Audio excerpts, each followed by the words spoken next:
તો બરોડા ડેરીમાં ચૂંટણી પહેલા જ વિવાદ સામે આવ્યો છે।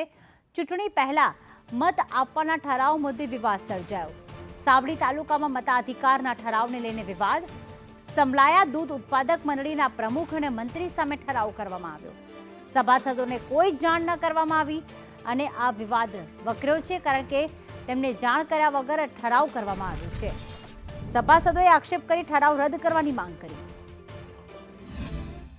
સમલાયા દૂધ મંડળીની મીટિંગ બોલાયા વગર પ્રમુખે ઠરાવ મોકલેલો છે।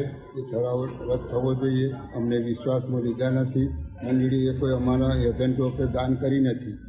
તો આ ઠરાવને રદ કરવા, ગેરમાન્ય ઠરવા અમારી સૌની ભલામણ છે। આ એજન્ટો કોઈને બધાયો નથી અને એ ઠરાવ બુકમાં થયો નામ વગર કરેલી છે।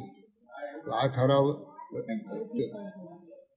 ઠરાવ કેન્સલ થાય, નવેસર નવી મિટિંગ બોલાવે અને એજન્ટો આપે અને પછી સભ્યોને વિશ્વાસ મળે અને પછી ઠરાવ કરે તો અમે માન્ય રાખીશું, નહીં તો અમે માન્ય રાખવાના નથી।